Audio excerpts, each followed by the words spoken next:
Oh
जय जय राम कृष्ण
हे रूप पाहता लोचनी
धन्य त्यांची तयामाय प्रशस्वनी ज्यांची निष्ठा करती विठ्ठल ज्यांची निष्ठा करती विठ्ठल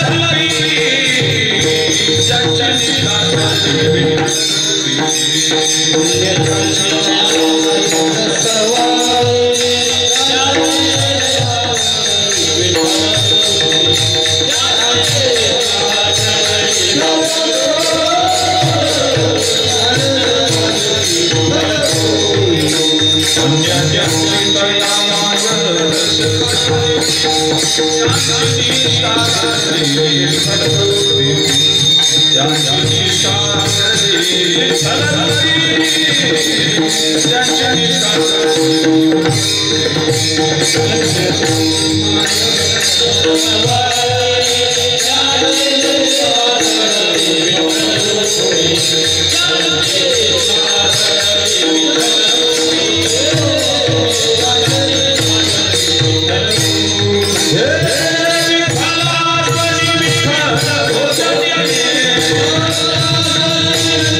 धन्य त्यांची तया माय प्रसवली, धन्य त्यांची तया माय प्रसवली, ज्यांची निष्ठा जडली विठ्ठल रूपी. विठ्ठलासनी विठ्ठल भोजनी, विठ्ठल शयनी नविसंबती. त्यांचे सर्व काम पूर्ण मनोरथ, करील हा नाथ पंढरीचा.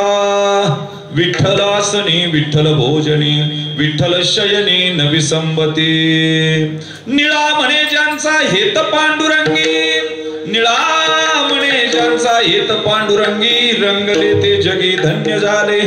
विठ्ठलासनी विठ्ठल भोजनी, विठ्ठल शयनी नविसंबती. ओम ब्रह्मानंदं परमसुखदं केवलं ज्ञानमूर्ति, द्वंद्वातीतं गगन सदृशं तत्त्वमस्यादि लक्षणम्.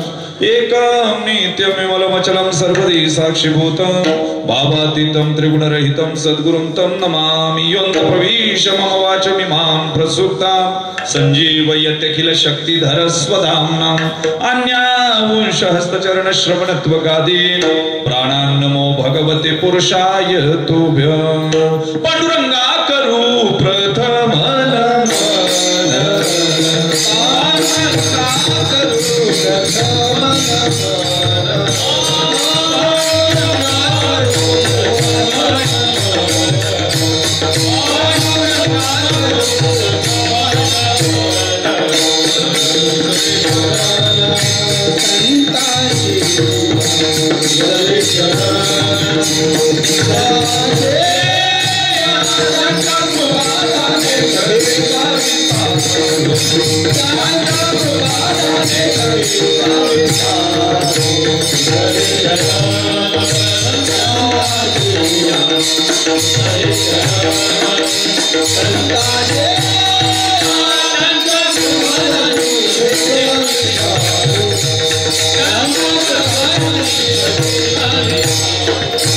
बाबाजी सद्गुरुदास तुकालंकापुरी रम्य सिंहस्तनस्थं पदं भोज तेजं स्मृति प्रदेशं विधीन्द्रादिदेवे सदा स्तूयमानं समाधिस्थमूर्तिं भज ज्ञानदेवं नमो सद्गुरु तुकया ज्ञानदीपा नमो सद्गुरु सच्चिदानंद रूपा नमो सद्गुरु भक्त कल्याण मूर्ती नमो सद्गुरु भास्करा पूर्ण कीर्ती तुकाराम तुकाराम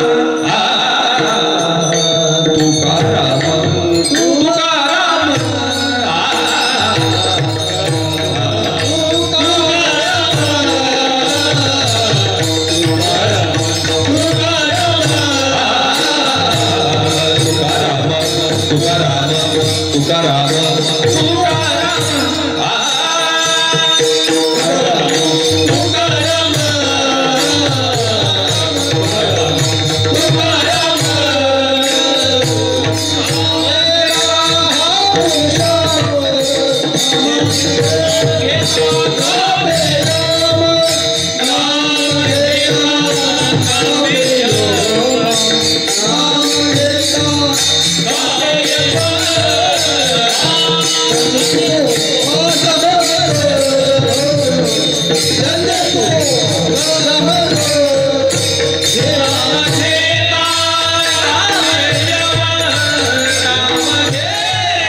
बंधु श्रोते सज्जन जे अखंड सावधान जयाशी त्रिकाळाचे ज्ञान सदा सर्व काळ निराभिमानी आता बंधु संत सज्जन जे परमार्थाचे अधिष्ठान जयाचे निपुण्य पावन गुह्य ज्ञान प्रगटले जणी धन्य त्यांची माता तया प्रसवली ज्यांची निष्ठा जडली विठ्ठल रूपी विठ्ठल आसनी विठ्ठल भोजनी विठ्ठल शयनी नवी संपत्ती त्यांचे सर्व काम पूर्ण मनोरथ करील हा नाथ पंढरीचा विठ्ठल आसनी विठ्ठल भोजनी विठ्ठल शयनी नवी संपत्ती निळा म्हणे ज्यांचा हेत पांडुरंगी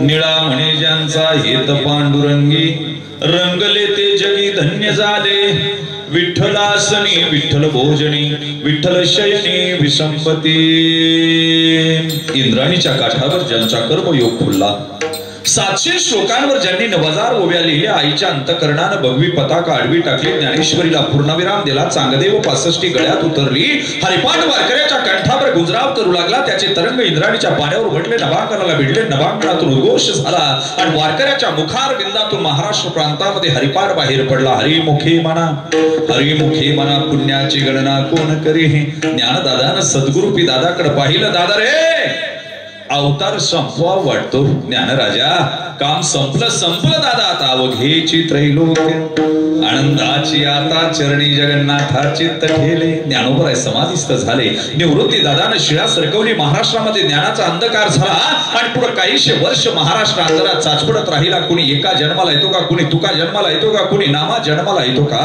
आलाच नाही हो जात्यात जाणे भरडावे अशी महाराष्ट्र मुलखाची माती माणसं मुघलांच्या घोड्याच्या काठाफाखाली भरडत राहिली माती रक्तरंजित झाली आया बहिणींच्या अब्रूची लखतर वेशीला टांगली मूर्तीच्या विटंबना झाल्या धर्म त्राही करू लागला आणि त्यावेळी विश्व नियत्यानं खाली वाकून पाहिलं धर्म संस्थापनार्थाय संभवामी युगे युगे असं म्हणत आपला श्वास आपला प्राण याला ताकद दे दादा आपला श्वास आपला प्राण आपलं हृदय आपलं ओज आपलं तेज दक्षिण वाहिनी इंद्रायणीच्या तटावर देहू गावामध्ये सोडलं ते जगद्गुरु तुकोबारायच्या रूपानं। इंद्रायणीचं पाणी पिऊन ज्यांची वाणी तृप्त झाली, ज्यांच्या रसवंतीला बहर आला, इंद्रायणीचं पाणी अवीट आणि गोड, इंद्रायणीला जगातल्या सगळ्या गंगेनं जिचा मत्सर करावा।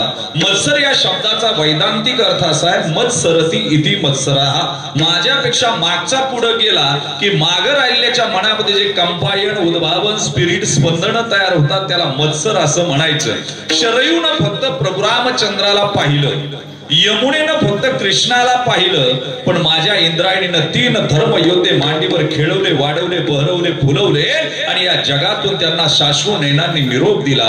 उजव्या मांडीवर ज्यांना खेळवलं, साधकाचा मायबाप, चिंतकांचा चिंतामणी, विठोबाचा प्राणसखा, ज्ञानियांची संजीवनी, योग्यांचा मुकुटमणी, कैवल्याचा पुतळा, चंद्राची शीतलता, सूर्याची तेजस्विता, आकाशाचं व्यापकपण, धरतीचं धारिष्ट्य, आचार्याचं आचार्यपण, देवाचं देवत्व, मातेचं मातृत्व, कर्णाचं दातृत्व, गुलाबाची कोमलता, समुद्राची खोली, वात्सल्याचा पदरण, अमृताचा पाना जिच्या हृदयात होता ती विश्व माऊली ज्ञानोबरा इंद्रायणीने उजव्या मांडीवर खेळवली। डाव्या मांडीवर किंवा मध्यभागी ज्यांना खेळवलं, बापापेक्षा जास्त लढाया ज्यानं केल्या पण एकही लढाई कधी हरला नाही। एका पायावर घोडा वळवणाऱ्या विश्वात एकमेव योद्धा झाला। वयाच्या 13व्या वर्षी ज्याला 16 भाषा येत होत्या, हिंदी, इंग्रजी, हिब्रू, पाली, संस्कृत, मराठी, डच, पोर्तुगीज, आम्ल, वयाच्या 13व्या वर्षी नखशिक, बुद्धभूषण, शतशतक असे ग्रंथ लिहिले। विद्वानांना 2025 मध्ये त्याच्यामध्ये तारे दिसतात। हा औरंगजेब आत्ताचा अहिल्यानगर, अहमदनगर इथं जिरेटोप काढतो, म्हणतो या अल्लाह, हे परवरदिगार, हे मराठी अपने बच्चे को क्या खिलाते क्या मालूम, अगर एक शंभू जैसा शेर का छावा मेरे जन्नत में पैदा होता तो हिजड़ों की फौज मुझे खड़ी करनी ना पड़ती। मेला रे मेला, मेला मेला बिगर पगडी घालता मेला ना। आणि माझा राजा शहीद झाल्यावर हा महाराष्ट्र कैक वर्ष बिगर कुंकवाचा, बिगर धन्याचा, बिगर मालकाचा, बिगर मंगळसूत्राचा झुंजत राहिला। हे बळ सह्याद्रीच्या कणाकणात मराठी माणसांच्या मनामनात आणि महाराष्ट्राच्या धमन्यात भरण्याचं काम ज्या धाकल्या धन्यानं केलं, त्या शंभू राजाला इंद्रायणीने मध्यभागी खेळवला। डाव्या बाजूला इंद्रायणीचं पाणी पिऊन ज्यांची वाणी तृप्त झाली, ज्यांच्या रसवंतीला बहर आला, 4200 अभंग ज्यांनी निर्माण केले, त्याची 28,000 चरण। एखाद्या पतिव्रता स्त्रीने आपल्या पतीशिवाय आपल्या शरीराला कुणाचा स्पर्श होऊ देऊ नये, इतकी सावधानता, इतकी सजगता, इतकी शालीनता, इतकी सांस्कृतिकता ज्यांनी आपल्या वाणीमध्ये जोपासली। वाणीच्या जिवेवर सरस्वतीला अधिष्ठान दिलं, व्यापकत्व केशवाच्या आधीन दिलं। तुझी आणवाई नगा देवराया, बहु आवडशी जीवापासून या ते देहूचे निवासी वैराग्यवान साधू, खिशात नाही धान, समाजात नाही मान, घरात मुडकी खाट, पाणी प्यायला फुटका माठ, शेवटी वैकुंठाची वाट। आणि असा ज्यांचा परमार्थाचा थाट ते देहूचे निवासी वैराग्यवान साधू तुकोबरायांच्या रूपाने इंद्रायणीने डाव्या मांडीवर खेळवले। आणि हेच तुकोबरायांचं वैकुंठ गमन झाल्यानंतर माझे तुकोबराय 3 वेळा खाली आले असं म्हणतात। पहिल्यांदा आले भागीरथी करी धावा, बाबा गेले पुण्या गावा, लिकीसाठी आले रे, लिकीवर प्रेम होतं ना। बाबा पुण्या गावाला गेले तुम्ही, मला न भेटता गेले म्हणून तुकोबराय खाली आले। दुसऱ्यांदा तुकोबराय आले गोवर्षवाणीसाठी आले। आणि तिसऱ्यांदा भजन करू लागले निळोबाराय, हृदयस्थ कंठस्थ असलेले शिष्य। पण वरती श्रीरंगाचा आणि जगद्गुरु तुकोबरायचा संवाद चालला की देवा किती वेळा आता मी खाली जाऊ आणि किती वेळा वर येऊ, माझ्या भक्ताचं अंतिम सत्य तर तूच आहे आणि तूच जर माझ्या निळोबारायला भेटला तर माझी गरजच नाही, म्हणून माझ्या निळोबारायला एकदा भेट देऊन या महाराज। निळोबारायला भेट देण्यासाठी श्रीरंग श्रीहरी वैकुंठातून आलेले आहेत। कर्दळीचा गाभा सर्वांग सुंदर स्वरूप लेणं लिहून श्रीरंग बाजूला उभे आहेत आणि निळोबाराय भजनामध्ये मग्न आहेत, आपल्या सद्गुरूला आळवतात। त्यावेळी विठ्ठल म्हणतात, ए निळोबाराय मी आलोय। निळोबारायने तिरक्या नजरेनं पाहिलं आणि त्याला म्हणजे तुला बोलवलं कोणी होतं, मी कुणासाठी आलो?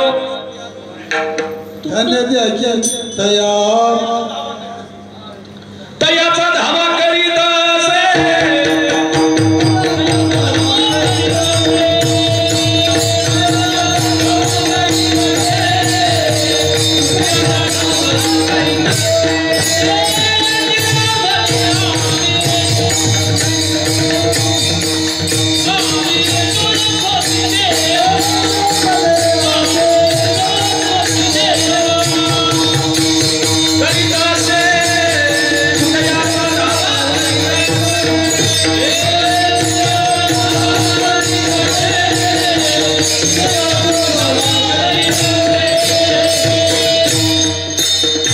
निळोबारायांचा गोड असा तुमच्या कानावर नसलेला पण गाथा चंद्रातील त्यांच्या अतिशय गोड अभंग चिंतनाला निमित्त आहे. आमचे कर्म महर्षी माननीय कैलासवासी श्री शिवाजीराव विठोजीराव खोराटे साहेब यांची 48वी पुण्यतिथी आणि विविध कार्यकारी सोसायटीला 100 वर्ष झाली, बरोबर ना?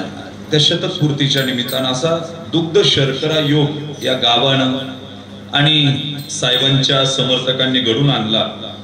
एका माणसाकडे किती पद असावीत? काही माणसं त्यांना पद भेटली की पदाला लाज वाटते की उगाच आपण याच्या गळ्यात हार घातला.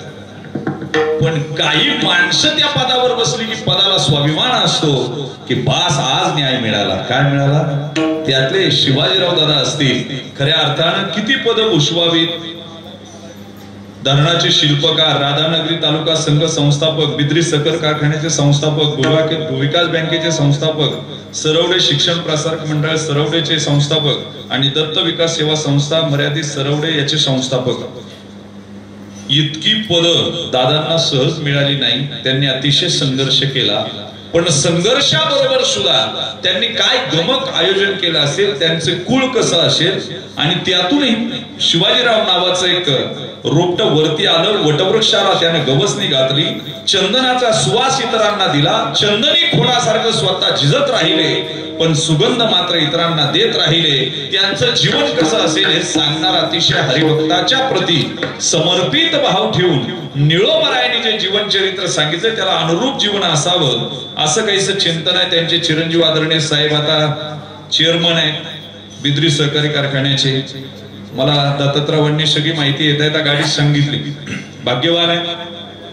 फार वेळ लावणार नाही पण वेगळं चिंतन तुम्हाला सांगण्याचा प्रयत्न करेन. खरं तर आज मी टाळतच होतो. घसा बसला, कफानं जाम आतमध्ये झालंय, आवाज निघत नाही आणि जोरात बोललो की छाती दुखते. ही अवस्था. याही परिस्थितीमध्ये आपण तुम्ही आम्ही सगळेजण आहोत. अभंग आहे निळोबारायाचा. वाक्य लक्षात ठेवा. 2 प्रवास आहे. उत्तम नियोजन आहे. साऊंड सिस्टीम चांगली आहे. व्होल्टेज पुरत नसल्यामुळे त्यांच्याकडे सारखं पाहून उपयोग नाही. जसं आहे त्या परिस्थितीत पुढे जावं लागेल. ज्यांच्या थापे अवघा महाराष्ट्र वेडा व्हावा इतके गोड 2 मृदंग वादक गोड आहे. फड परंपरेतली सगळी भजनकरी मंडळी, चालीवरूनच ते लक्षात आलं. व्यासपीठावरील सगळी महाराज मंडळी तुम्हाला नतमस्तक होतो. खर तर 2 प्रकारचा प्रवास आहे. एक आहे आतला प्रवास आणि एक आहे बाहेरचा प्रवास. एक आहे ज्ञानाचा प्रवास आणि दुसरा आहे प्रेमाचा प्रवास. अजून त्याच्या पुढचा टप्पा आहे. एक आहे बुद्धीचा प्रवास, एक आहे शरीराचा प्रवास, एक आहे मनाचा प्रवास आणि एक आहे आत्म्याचा प्रवास. विठ्ठला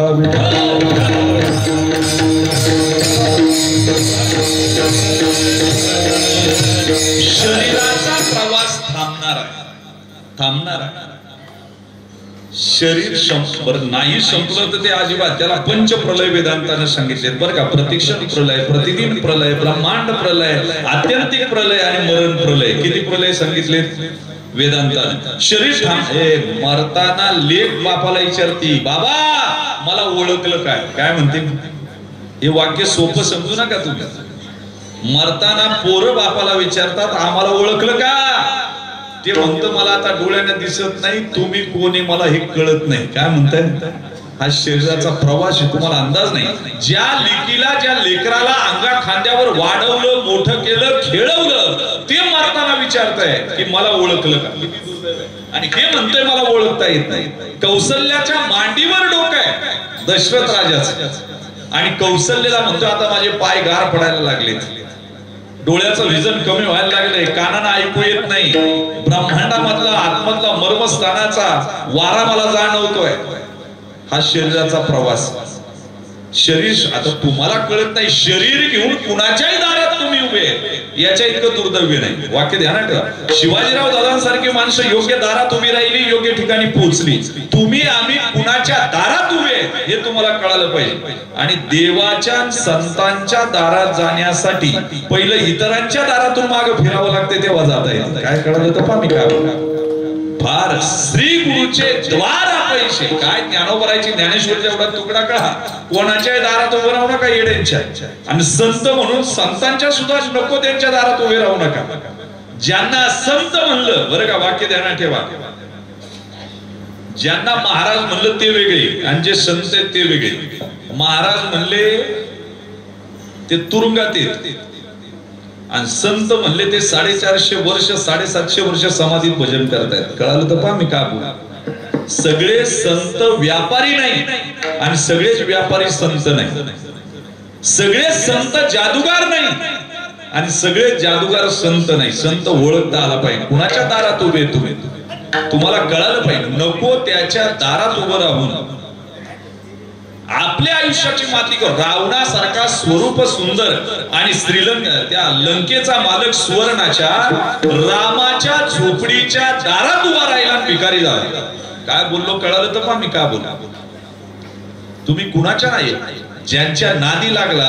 एक ऍटम निर्माण करू शकत नाही, डिस्ट्रॉय करू शकत नाही, एक परमाणु निर्माण करू शकत नाही. मोदी साहेब जरी असले तरी खाणार काय? गहू, ज्वारी, बाजरी, तांदूळ याच्यापेक्षा काय खातील? का ब्रह्मदेवाची बायको चपात्या करून पाठवीन त्यांना? का इंद्रदेवाची बायको भातू करून पाठवीन? फार श्रीमंतीचा जर फरक असेल तर त्यांना शिष्टाचार आहे, राज शिष्टाचार. श्रीमंतात ते फार राज शिष्टाचार असेल तर सोन्याच्या ताटात जेवतील आणि गरीब मात्र हातावर भाकर घेऊन खाईल पण भूक एकच. श्रीमंत 99,000च्या गादीवर झोपेल आणि गरीब पोत्यावर झोपेल पण झोप एकच. ब्रँडेड ब्रँडेड ब्रँडेड करून जी मरत आहेत ना, घड्याळ ब्रँडेड पाहिजे, चप्पल ब्रँडेड पाहिजे, कपडे ब्रँडेड पाहिजे. त्यामध्ये मांजर पाठ मध्ये ब्रँडेड येत नाही. वाक्य ध्यानात ठेवा. मरणाची सगळी साधन सामग्री तयार आहे, गुलाल तयार आहे, लाकडं तयार आहे, बुक्का तयार आहे. फक्त बाजारातून यायचा अवकाश आहे. जाळण्याची जागा सुद्धा तयार आहे, तिरडी उचलून तिथं न्यायचा अवकाश आहे. पाहुणे सुद्धा निघाले, फक्त निरोप पोहोचायचा अवकाश आहे. रडणारे सुद्धा तयार आहे, फक्त गेला म्हणण्याचा अवकाश आहे. आपण डोळे मिटले की अर्ध्या तासाच्या आतमध्ये गबाळ जमा होईल. चिता पेटवली जाईल. चिता पेटण्यापूर्वी चेतना जागृत करा आणि अस्तित्व खुरण्यापूर्वी आस्था निर्माण करा. जीवनाचं कल्याण होईल, जीवनाचं कल्याण होईल. तुम्ही काय करता मला सांगा? अख्खं आयुष्य निघून गेलं, नको त्याच्या दारात उभे राहिला. ज्ञानोबराचा तुकडा सांगा. ज्ञानेश्वरी म्हणते माझिया मरणे नवस करती. अरे अशांच्या घरात तुम्ही राहता का? आपण मरताना लवकर मेलं नाही तर नवस करतात घरातले. काय करतात? अशी काही घे. म्हातारी मरत नाही म्हणून वेगवेगळे पाठ काय वाचित्या, त्या गावाला हात काय लावायचा, गाईला काय खाऊ घालायचं. काहींनी म्हातारी गाई खाली ढकलून मारली. अशांच्या दारात तुम्ही उभे. किती दुर्दैव आहे. तुम्हाला कळतंय की आपण कुणाच्या दारात उभे आहे? शरीराचा प्रवास आहे ऐका. दुसरा आहे मनाचा प्रवास. दुर्योधनाला गदेचा प्रहार केला, बरं का, वाक्य ध्यानात ठेवा. कमरेच्या खाली बाजू निकामी झाली तरी मन जिवंत आहे. काय? आणि ते त्या द्रोणाचार्य याला म्हणताय, अश्वत्थाम्याला, की अजून युद्ध संपलेलं नाही. जोपर्यंत राजा जिवंत आहे तोपर्यंत युद्ध चालू असते. काय म्हणते? युद्ध हा मनाचा प्रवास, बरं का. कृपाचार्य बाजूला आहे, ते म्हणतात अरे कमरेच्या खाली आता ताकद राहिली नाही. ते म्हणते अजून मन जिवंत आहे मी. काय? कमरेचा भाग सोडा. ते सांगतायत अश्वत्थाम्याला, मी तुला सेनापती करतो. पांडव गाफील आहे आणि तू त्यांच्यावर आक्रमण कर. कृपाचार्यांसारखे मोठे सैनिक बाजूला आहे, आचार्य बाजूला आहे. ते म्हणतात तू मिळवणार काय यातून? ते म्हणले खरं राज्य तर मी भोगलंय. काय म्हणतो तो? बघा बरं का मनाचा प्रवास. आता जे राज्य राहिलंय ते धर्माला आणि कृष्णाला फक्त विद्वांचं रडणं ऐकायचं. काय? आणि म्हणून गीतेनं सन्मान केला. दुर्योधनाला आदरानं बोललोय राजा दुर्योधनस्तदा. काय म्हणलंय? राजा म्हणलंय. मनाचा प्रवास आहे. बरं, मन फार विचित्र आहे. तुम्हाला सांगता येत नाही मनाला काय कळतंय, काय कळत नाही. आता मन एवढं वेळ आहे, सकाळी चालायला जाते, बरं का, मॉर्निंग वॉकला. दुसऱ्यांची फुलं चोरीते आणि आपल्या देवाची पूजा करते. आपल्या बापाने केला काय हा धंदा मला सांगा बरं. ज्याची फुलं चोरली तेच आपलं, पण ज्याने निर्माण केली ते काय? तुमचं मन आहे. घरात तुमचे देवारे जर चेक केले तर पत्री पूजिता, गारगुट्या पूजिता, दगडी पूजिता, शंख पूजिता, अजून खरा देव कुठे तुम्हाला कळाला नाही. हा तुमच्या मनाचा व्यापार आहे. काय किती दुर्दैव आहे मला सांगा. मला अरे गणपती बसवले आता मध्ये तुम्ही, आणि दुसऱ्या तिसऱ्या दिवशी लालबागच्या राजाला गेले. काय गाडलं होतं तिथं तुमचं? वरून कार्यकर्ते लाथा घालतात, पोलीस खालून दांडक्या आणतात, तरी एक पाय श्रीमंताचा आणि एक पाय अरे घरचा गणपती म्हणेल ना सोनू तुझा माझ्यावर भरोसा नाही का? येडेपणा मी कधी अजून आम्हाला कळलं नाही. बालाजीला जातात केस काढून येतात. काय मनाचा व्यापार आहे तुमच्या? बरं कुणी सांगितलं बालाजीला केस आवडतात? तुमच्या केसावर करोड रुपयाची इंडस्ट्रीज चालते, हा त्यांचा व्यापार आहे. कारण तुमचं मन नादान आहे. वाक्य ध्यानात ठेवा. तिथे ते पैसे त्या हुंड्यांमध्ये टाकतात ना. 5-7 वर्षापूर्वी मी गेलो होतो बरं का. मी म्हणले पैसे कशाला टाकायचे? म्हणले बालाजीने कर्ज घेतलं होतं. कोणाकून? कुबेराकून. म्हणलं कायला घेतलं? म्हणले त्याच्या लग्नाला घेतलं. कायला? बालाजीने त्याच्या लग्नासाठी कुबेराकून कर्ज घेतले आणि ते फेडायचं काम आपल्याला दिले. बघा कळलं. मला तुमच्या डोक्यात जास्त गोंधळ करायचा नाही ना. मला चारवाकवाद तुमच्या डोक्यात घालून पळायचं. त्यामुळे जे आहे ते फॅक्ट सांग. ज्या दिवशी तीर्थक्षेत्राच्या ठिकाणी तुम्ही दागिने अर्पण करायचं बंद कराल, ज्या दिवशी तुम्ही तीर्थक्षेत्राच्या ठिकाणी पैसे द्यायचे बंद कराल, त्या दिवशी पुजारी बोंबा मारून सांगेल देव मंदिरात नाही बाहेर शोधा. कुठं शोधा? आणि त्यावेळी गीतेचं तत्वज्ञान बाहेर येईल. सर्वस्य चाहं प्रति सन्निविष्ट मलः स्मृतिर्ज्ञानमपोहनं च वेदेश सर्वैरहमेव वेद्यो वेदांत कृद्वेद विदेव चाह. आणि तुम्ही त्याच्यासाठी जगलं पाहिजे. गात जा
मन दिसत नाही पण काम करतंय. हा मनाचा प्रवास आहे. बरोबर किती काम करतं. सकाळी मी ज्यावेळी निघालो, कालची एकादशी होती, सोडली नव्हती म्हणून निघालो प्रवासाला. रात्रीचं कीर्तन केलं, सकाळी तिकडून निघालो.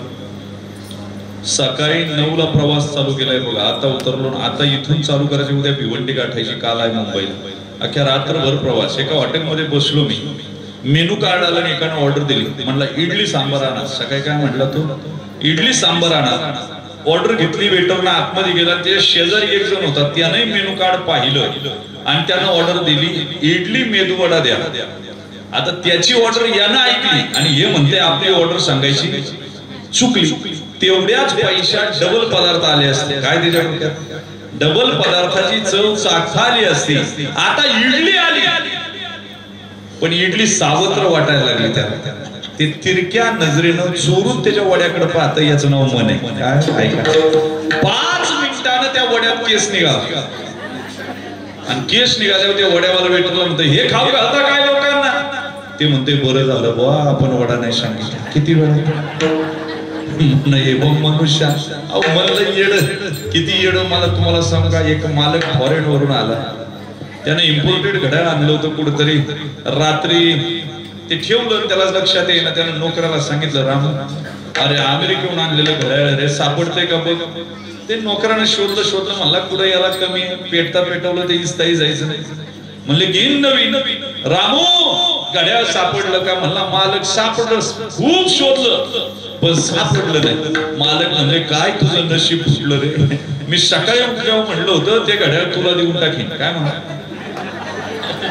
काय पाहता रडायला लागले ते याचं नाव मन आहे त्या दिवशी मी कथा संपवली पुण्यामध्ये एक काका येऊन माझ्यापाशी रडायला लागले मी म्हणलं काका का रडत आहो म्हणले बघा ना महाराज सुनबाई आणि पोरग एसी मध्ये झोपतं आणि मी फॅन खाली मी म्हणलं मग तुमच्या तिथं एसी लावून घ्या ते म्हणजे मला एसीचा वारा सहन होत नाही मी म्हणलं मग रडता कशाला आणि माणसाचा स्वभाव आहे रडत रडत जन्माला यायचं तक्रार करत करत जगायचं आणि निराशेच्या ढिगाऱ्याखाली दबून मरून जायचं त्याची थिरीच ती त्याला म्हणलं रडता कशाला म्हणला महाराज 1 वर्ष झालं फॅन बिघडलाय काय झालं लेकाला 4 वेळा सांगितलं दुरुस्त करून घ्या पण पोराला आता बापाची गरज राहिली नाही त्यामुळे ते दुरुस्त करीत नाही आणि तो फॅन रात्रभर आवाज मारतो मला झोप येत नाही रडायला लागले म्हणलं काका तो फॅन आवाज नाही मारत तो तुमच्याशी बोलत असतो तुम्ही त्याच्यावर बोलत जा तुम्ही एकदा त्याच्याशी बोललात की फॅन सुद्धा तुमचा फॅन होईल काय होईल फॅन सुद्धा फॅन होईल तो म्हणला काय बोलत असतो तो म्हणलं तो 1 वर केला ना आवाज नाही मारी तो तुम्हाला म्हणत असतो चल झोप आता चल झोप आता चल झोप 2 वर केलं का जरा जोरात बोलतो चल झोप चल झोप चल झोप 5 वर केलं का झोप झोप झोप झोप झोप झोप झोप झोप झोप झोप झोपून जा ना कायला तक्रार करतो मनाचा भाव आहे तक्रार मनाला तुम्ही ज्याच्यात रमवाल तिथं तुम्ही जीवन सुखी जगाल वाक्य ध्यानात ठेवा माझ्या मनाला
मनाचा प्रवास वाक्य ध्यानात आंधळा पांगळा जे अभंग आहेत ना हे सगळे याच्यावरच आहे इंद्रियांवर आवरता येत नाही भक्ती करण्यासाठी सुद्धा मन फार स्ट्रॉंग लागते दादा पार्था बहुते परी देखीजे विचार शूरी काय ज्ञानोबा म्हणतात विचार सगळेच करतात पण विचारानं शूर असणारी माणसं कमी आहेत बरं का इथं जर तुम्ही बसलेत ना मी विचारला हात वर करा कोण कोण विचार करीत नाही कोणी हात वर करणार नाही आणि एखाद्यानं केलाच तर तो सुद्धा विचार करूनच केला असेल कसा केला असेल बिगार विचार करता करत नाही विचार सगळेच करतात पण विचारणं शूर कमी पहा अनेक जण भाषण करतात आपलं आपलं मत व्यक्त करतात गाव सुधारलं पाहिजे रस्ते झाले पाहिजे दवाखाने झाले पाहिजे पण देणगी मात्र गावातला गरीब देतो कोण देतो वाक्य ध्यानात ठेवा मी काय बोला तो विचारणं शूर आहे आमदार खासदार मंत्री कारखानदार कैक आहे महाराष्ट्रातला गरीब उपवासी आहे आणि तो जर जेवत कुठे असेल तर तो फक्त तीर्थ क्षेत्राच्या ठिकाणी जेवतो कुठे जेवतो कारण तिथं दुकान मांडलेले त्यांनी कातला दुकान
विचारानं शूर म्हणावं बरं का. आणि शूर असणारी माणसं फार कमी आहेत. हा मनाचा प्रवास बरं का. मन एव मनुष्या कारण बंद मोक्षयो.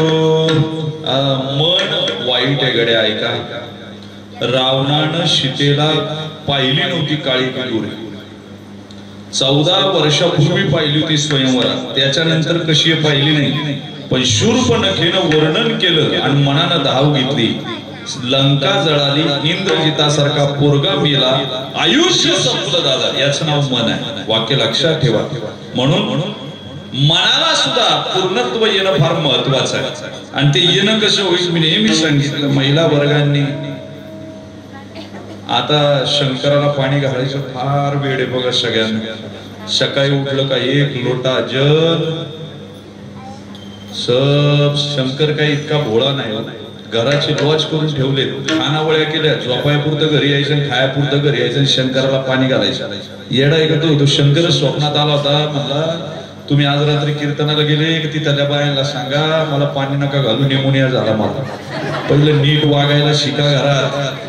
बापाचं पोराचं चंद्राचं सूर्याचं नातं. चंद्र आहे तेव्हा सूर्य नाही आणि सूर्य आहे तेव्हा चंद्र नाही. नवरा बायकोची नाकी वास मारायला लागल्या जरा. सेंट मारून फक्त दिवस चालू आहे. कसे हॉलमध्ये हसायचं आणि बेडरूम मध्ये जाऊन रडायचं. बरं हॉलमध्ये सुद्धा करून हसत यायचं. कशी मोकळा हसणं राहिलं कुठं. ऊस तोडणारे कामगाराची नवरा बायको ती जोड चांगलंय. काय आनंदी आहे का नाही मला सांगा. काय तुमचं जीवन आहे. मी कधी कधी विचार करतो. बंगले असतात, झुमरे असतात, घरातली माणसं रडतात. ही आताची परिस्थिती आहे. किती करोडपती माया पुढे बसेल. एकाच्या चेहऱ्यावर तेज नाही. किती दुर्दैव आहे मला सांगा. काय आजार झाला तुम्हाला.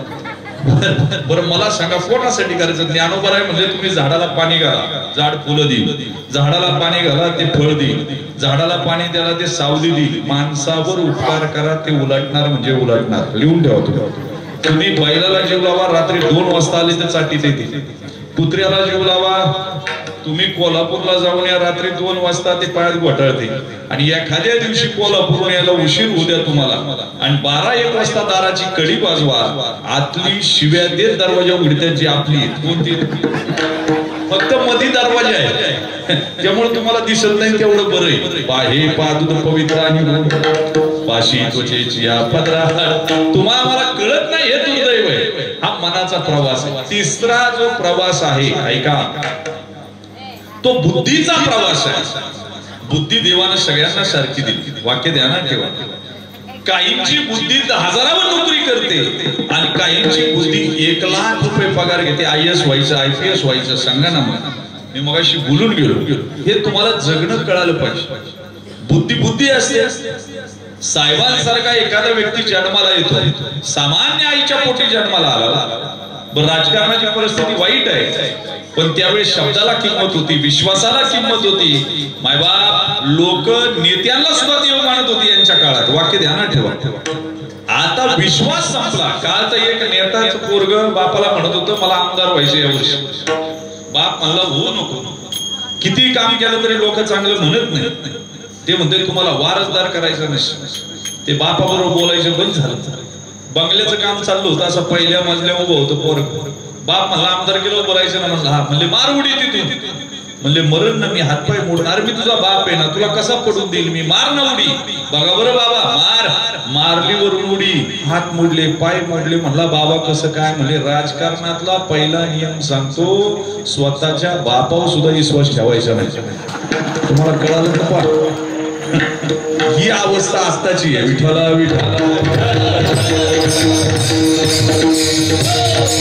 राजकारणी नाही आमच्याकडे मी काही तसंच आहे. तुम्हाला मी सांगा ब्रह्मचार्याच्या नावावर 1000 एकर जमिनी झाल्या तरी तुमच्या बुद्धीला गंज लागला की आपण कुणाला साधू म्हणा.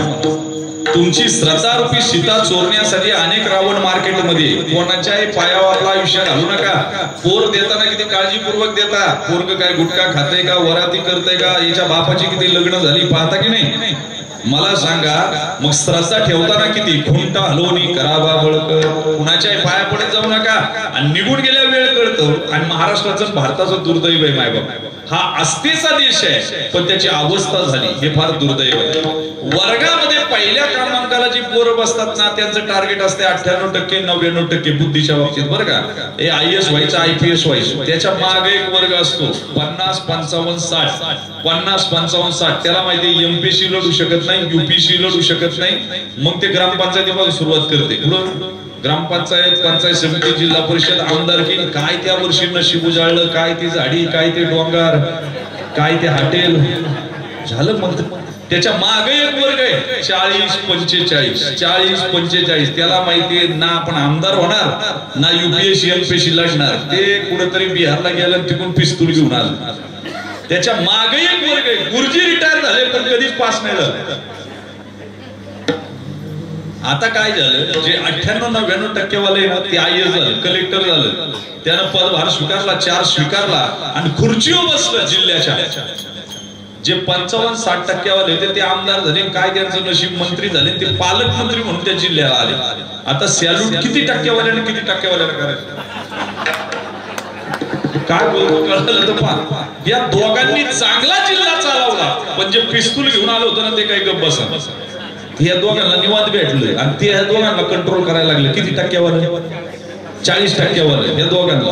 आणि या तिघांनाही लय त्रास व्हायला लागला, मानसिक त्रास.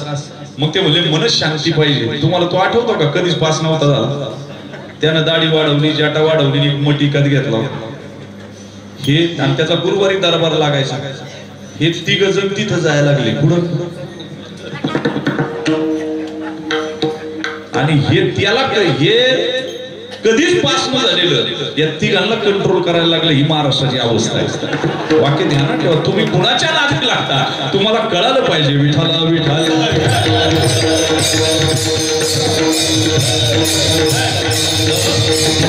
बुद्धीचा प्रवास आहे. बुद्धीला प्रज्ञा आणि मेधा नावाच्या 2 शक्ती आहेत, बरं का. वाक्य ध्यानात ठेवा. चला, बुद्धी गाढव बुद्धी आहे काहींची. पंचतंत्रामध्ये गोष्ट आली. पंचतंत्र काय धार्मिक ग्रंथ नाही, तो राजकारण्यांसाठी ग्रंथ आहे.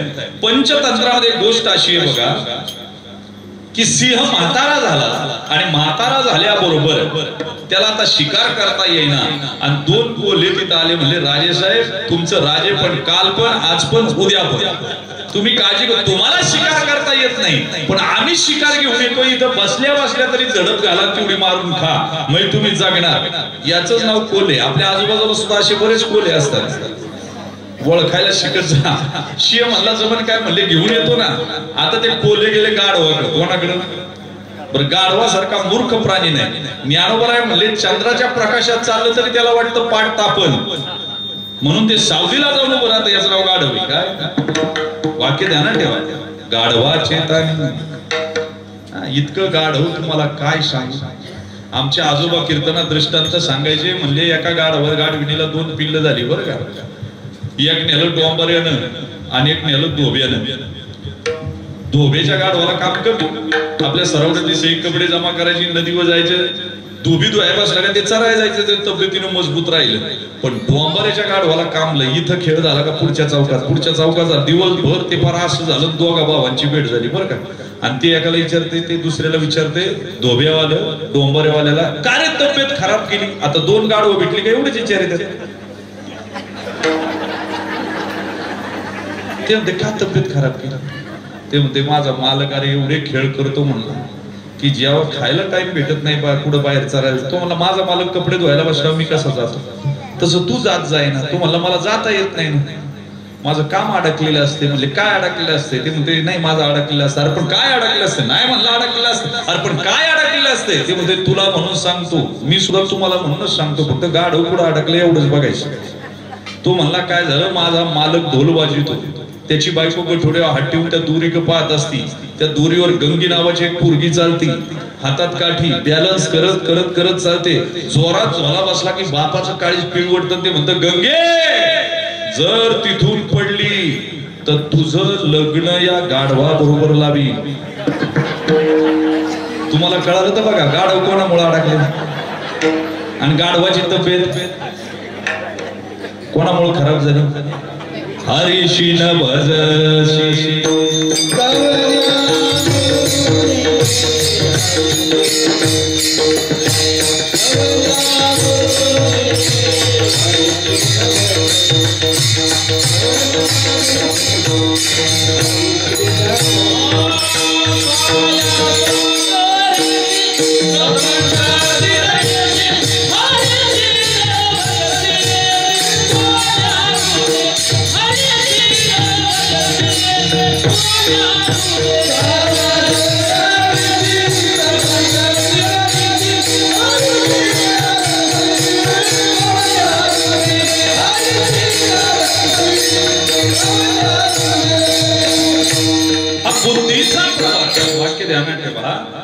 ती कोलं गेले त्या गाढवाकडं.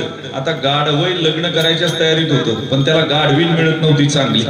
हे कोले लोक म्हटले तुला लग्न करायचं, जे सीझन निघून जाईल, आम्ही एक पोरगी पाहिली, चला म्हणले त्या गुहे. ते म्हणली ती गाढवीन.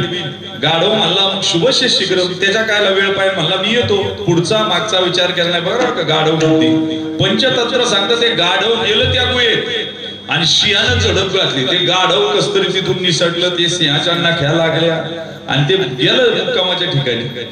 ते कोले पुढे आले, म्हणले राजे साहेब तुम्हाला आम्ही बलवान समजित होतो, पण तुम्हाला तर आणलेली शिकार करता आली नाही म्हणले, आता आम्ही परत आणतो. सिंह म्हणला जमल का? म्हणले ते काम आमचं आहे. कोणचं ते काम? हे काम कोल्यांचंच असतं, शिकारा नाही. ते म्हणले काम आमचे. ती परत गाढवाकडे गेली बरं का. गाढवाला म्हणले अहो चला लग्नाची वेळ चालली. म्हणले मूर्ख आहे का, सिंहाच्या गोळ्यात घेऊन गेला आम्हाला, आता मारता काय?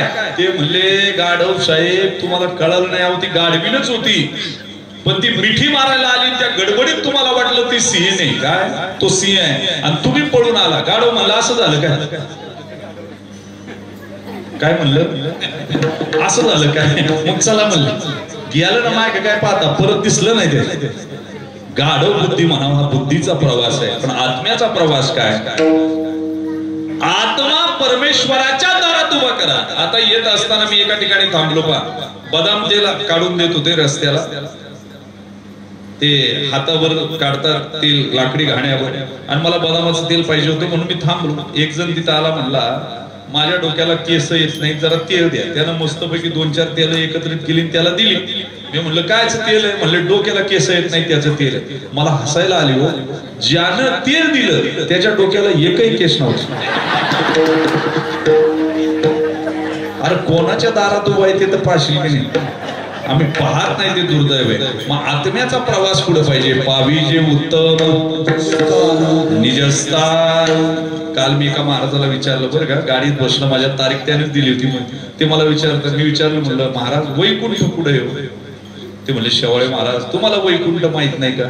म्हणलं नाही बुवा. ते म्हणले तल अतल सुतल पातळ तळातळ ते सांगत बसलं. म्हणलं मला हे काय माहिती नाही, मला एकच माहिती आहे, सर्वत्र वैकुंठ केले असे होत नाही, करावं लागते, त्याचं नाव वैकुंठ आहे आणि ते तुम्हाला करता येईल ही परिस्थिती. मग जीवनामध्ये जात असताना सामान्य संबंधाला वेदांतानं सांगितलं विशेष संबंधाची ओढ आहे. काय ऐका बरं का, सामान्य संबंध काही कामाचा नाही. बायको म्हणत असेल नवरा माझा आहे, पण नवऱ्यानं सुद्धा म्हणलं पाहिजे बायको माझी. पोरग म्हणत असेल बाप माझा आहे, पण बापानं सुद्धा म्हणलं पाहिजे. तुम्ही म्हणत असाल कीर्तनकार माझा आहे, तर कीर्तनकाराने म्हणलं पाहिजे श्रोता माझा आहे. सामान्य संबंध आहे मायबाप, विशेष संबंधाला ओढच असते. आता आम्ही कथा करतो की नाही, लोक दर्शन घेण्यासाठी मरमर करतात, कीर्तन करतो, मग काय असते आमच्या पायापाशी, पण घेईनात का? त्यांचा भाव असतो की 2 तास महाराजांनी कीर्तन सांगितलं, आपण दर्शन घेतलं पाहिजे. पण असे हा समाज काहीच नाही. ज्यावेळी कथांना आम्ही पाहतो थांब असतं, मधून रॅम्प वरून चाललं का असं मध्ये हात घालतात. म्हणजे जोपर्यंत माणूस तोंडावर पडत नाही किंवा महाराज तोंडावर पडत नाही तोपर्यंत त्यांना समाधान नाही. बरं एवढ्या गर्दीत परत उठून विचारते ओळखलं का? काय म्हणते आता किती धर्मसंकट आहे, आपण म्हणायचे ओळखलं. मग ते म्हणतं सांगा बरं कुठं भेटलो होतो.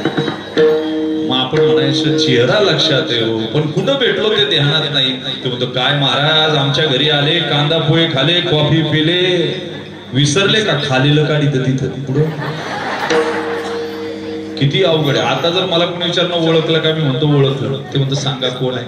मी म्हणतो माणूस आहे. पुरेसा आहे का एवढा संबंध? त्याचं घरदार, त्याचे वडील काय करत होते, माळकरी आहे का, पंढरीचे वारकरी आहे का? नाहीतर कधी कधी असं होतं बाहेर तुलसी का कुंडा और फ्रिज में मुर्गी का. शाबास तुमचं पाठच झाला आता. मला सांगा, काय सामान्य संबंधाला विशेष संबंधाची ओढ असते, वाक्य लक्षात ठेवा बरं का. चला पुढं. आता विशेष संबंधाला शब्द किती प्रमाण देतात संत. संतांचे शब्द पिसाट आहेत. ज्ञानोबाराय, निळोबाराय, तुकोबाराय यांनी शास्त्र पाहून अभंग लिहिले नाही. शास्त्रात हे शब्द बसतील का पाहिलं नाही. शास्त्र येऊन यांच्या शब्दात बसली. काय झालं? शास्त्र येऊन यांच्या शब्दात बसली. पण निळोबारायाने विचार केला, आजचं जे चिंतन आहे त्याच्यामध्ये धन्यता दिली. आता तुमचं आमची धन्यता कशाला? प्रोग्रेस झाली, बंगले झाले, रस्ते झाले, आम्ही म्हणतो धन्य धन्य झालो. एलाफॅन्टालिसिस नावाचा एक रोग व्हायचा, हत्तीपाय. हत्तीपाय सुजायचा, आणि सुजला म्हणजे त्यात काय ताकद आली का? त्यामध्ये पू आणि घाण भरलेली असायची. तसं जग प्रगत दिसतंय, पण संपत चाललंय. याचा विचार, जुना काळ किती चांगला होता. मी सांगितलं, दादा जेवढे एवढ्या संस्थांचे संस्थापक झाले, एवढ्या संस्था काढल्या, शेतकऱ्याच्या हितासाठी काढल्या, पण त्यावेळेचा काळ चांगला होता. अरे नाटकं नव्हती, कीर्तन नव्हती, रामलीला चालायच्या पूर्वी. मला आठवतंय, माझी आजी रामलीला घेऊन गेली. रामलीला झाली की राम लक्ष्मण सीता दगडावर बसायचे आणि लोक लाईनीने त्यांचं दर्शन घ्यायचे. बरं, ती दिवसा पीठ मागत फिरायची, पण रात्री लोक त्यांचं दर्शन घ्यायचे. किती भाव होता का नाही मला सांगा.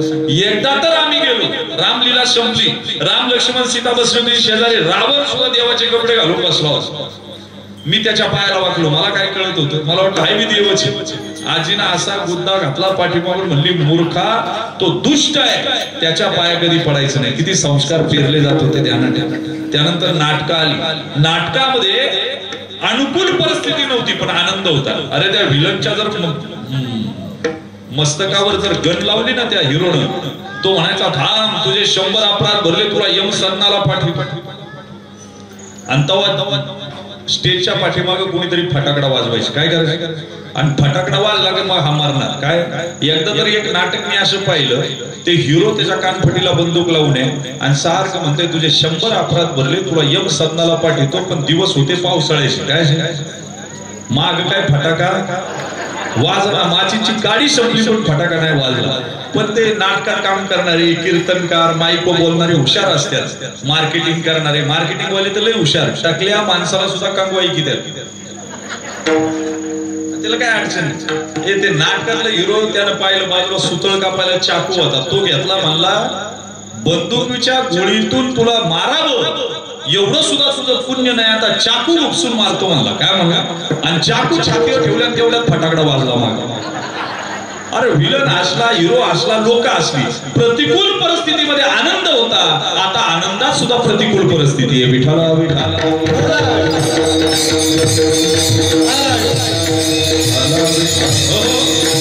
ते संपलं. नंतर टीव्ही आल्या, ब्लॅक अँड व्हाईट टीव्ही होत्या. काय होतं? रामायण पाहिला रविवारी आपण 8 किलोमीटर आम्ही जात होतो की नाही मला सांगा. आणि त्यांचा नाश्ता झाल्याशिवाय मला आतमध्ये येऊन देत नव्हतं. त्यानंतर आल्या colour TV, colour weaving colour TV. याच्यात अडकले गेले, आणि किती अडकले तुम्हाला काय सांगू. अरे पूर्वीचा काळ होता, एक भाऊ एंटीना फिरवायला आणि एक भाऊ खाली, आला आला आला गेलं आमच्या. आणि मग तो कार्यक्रम निघून जायचा. मग तो म्हणायचा, आता उद्या तुझी बारी वर चढायची. काय म्हणायचं? किती काळ आनंदी होता. नंतर टीव्ही आली. यात महिला 7 ते 9 वाजेपर्यंत समाधीच लागत यांना. त्या शुद्धीतच नसते त्या मालिकेत. नवरा आला काय, पोर आली काय, जीवली काय, या काही पाहायचं नाही. आणि त्यामुळे आता नवरे सुद्धा नवच्या आतमध्ये घरी येत नाही. त्यांना माहिती आपला पण विचारच करीत नाही, घरी जाऊन काय करायचं. मला सांगा, पूर्वीची बाई 6 वाजले नवरा घरी नाही आला तर फोन करीत होती, कुठे? तो म्हणायचा, मी मार्केट यार्डला आहे. ती म्हणायची, मग भाजीवाल्याचा आवाज येत नाही. आता 9 वाजेपर्यंत नवरा येत नाही. आणि मालिकामध्ये एवढे मग्न आहेत, एखादा आवडतं पात्र मेलं तर त्या डिरेक्टरला फोन करतात, ह्या काला मारलं त्याला. मग तो डिरेक्टर त्या लेखकाला म्हणतो, लय फोन आले, TRP घसरण, याला परत आणा, 50,000 रुपये घ्या, पण परत आणा. ते म्हणते, कसं काय आणायचं? म्हणजे याचा पुनर्जन्म करा. काय करा? किती गुंतल्या तेव्हा ते टीव्ही. टीव्ही मध्ये काही नसते. मला सांगा, संडास कसं व्हायचं? टीव्ही वाल्यांनी सांगावं का मला. जेव्हा घरात सगळी बसल्या, त्याच्या त्या संडाच्या भांड्यात हारपीक ओतलंय, आणि घरातली सगळी जेवत्यात. पप्या पाहतोय, पप्याची आई पप्याला म्हणते, पप्या भाजी वाढू, आणि पप्या पाहतोय संडास कसं व्हायचं. काय करा मला सांग, कशी गणित व्हायची होईल. मला तर कधी कधी मोठं आश्चर्य वाटतं या सगळ्याचं. मला सांगा त्यानंतर आले मोबाईल. सकाळी आमच्या घरातला करता पुरुष, मी धन्यता सांगतोय बरं का, आणि येणार वेदांतही सांगतो तुम्हाला, असं काही नाही कारण ते अंगणा भंग सोडून पडेल. मला सांगा सुरुवातीला आमचा घरातला ज्येष्ठ माणूस हरिविजय वाचायचा, रामविजय वाचायचा, ज्ञानेश्वरी वाचायचा, गाथा पारायण करायचा. घरातली बाई तुळशीला पाणी घालायची गाणं म्हणता म्हणता. घरातलं तरुण पोरग व्यायाम करायचं. घरातली मुलगी सडा समर्जन रांगोळी काढायची. आता सगळी उठतात बोंबलत आणि मोबाईल घेऊन बसतात. काय त्याला मला सांगा, त्या मोबाईल मध्ये एवढे रमले मोबाईल मध्ये. एक जण तो व्हॉट्सअप खेळता खेळता खेळता शेजारच्या घरात जाऊन बसला पोचून. ती बाई बी टीव्ही पाहत होती मालिका, तिला वाटलं आपलंच. तेवढ्यात त्या बाईचा मालक आणि त्या घराचा मालक फेसबुक खेळता खेळता आला, घरात गेला आणि याला पाहिजे आणि त्याला हात जोडून म्हणते माफ करा बरं का, चुकून तुमच्या घरात आला. काय म्हणतो, आता किती येड्याचा बाजार आहे का नाही मला हा सांगा बरं. काय अवघड आहे. तरुण पोरं संडास मध्ये मोबाईल घेऊन जातात. काय करीत असतील आत्मा. तिथून मेसेज करतात शुभ सकाळ. पण ज्याला करते ते बी बावळटते. तिकडून म्हणते गुड मॉर्निंग. काय करतो याला सांगता येत नाही ना मी आतमध्ये. ते म्हणतो मी नाश्ता करतो. कुठं काय अवघड परिस्थिती आहे. मी कधी कधी विचार करतो की जगावं कसं आहे, कळत धन्यता कशात आहे. मला सांगा, मी कॉलेजमध्ये व्याख्यान केलं, ती पोरं पाहिली. पूर्वीचा काळ किती चांगला होता मला सांगावं. आपल्याला काय टाय होते, स्कूल बॅग होत्या, काय होतं काय. आपण खताचे ब्रँड आपले शिटर होतो का नाही मला सांगा. 10-26 युरिया सफला मध्ये कापायच्या कोणी, त्याला बंद लावायचे.